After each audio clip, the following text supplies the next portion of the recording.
elected under the Kenya Kwanza banner, and their colleagues who defected to the ruling party, members of parliament trooped to State House, responding to an impromptu invitation through a WhatsApp message by Majority Whip Silvanus Osoro.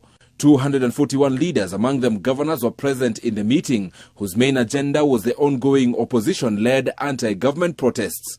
President William Ruto directing each elected leader to ensure that no demonstrations takes place in their respective constituencies. The plan may see a section of MPs and governors getting groups of their supporters to come face-to-face with Azimio demonstrators in a bid to stop the protests.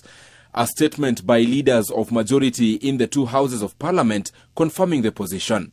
The statement saying, and I quote, "What we are witnessing is not an exercise of freedom to assemble as enshrined in Article 37 of the Constitution. Instead, it is purely a criminal effort by paid and hired gangs to create mayhem, anarchy and terrorism against Kenyans and sabotage a legitimately elected government."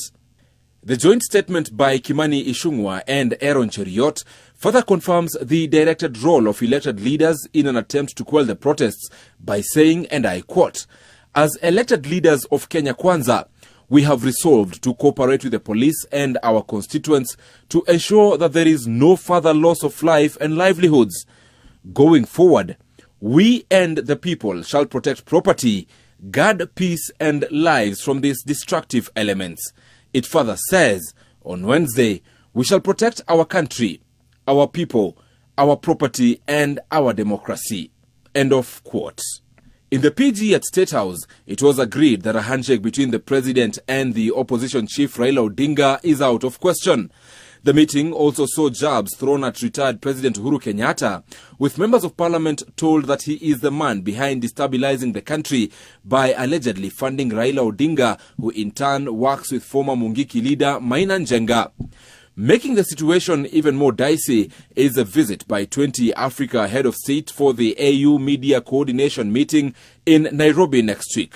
According to the Ministry of Foreign Affairs Cabinet Secretary Alfred Mutua, 6 heads of state and governments from Comoros, Gabon, Egypt, Libya, Senegal, Nigeria and Djibouti have arrived, while Burundi and DRC arrives in the morning.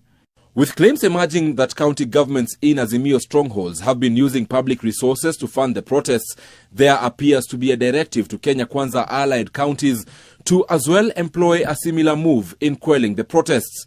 It is also reported that the meeting was not happy with the Inspector General of Police, Japhet Kome, with the leaders saying that the police boss has been unable to contain the protests despite the government giving him financial autonomy, and for the apparent lack of coordination with Interior CS Professor Kithure Kindiki. Though all sources who spoke to NTV declined to say the specific action that will befall demonstrators, they all indicated that it will be messy, a statement corroborated by the Interior CS Kithure Kindiki. Mukijisingizia siasa, mujaribu hiyo Jumatano, mujaribu hiyo Alhamisi, mujaribu hiyo Jumaa, mtapata chemtamakuni.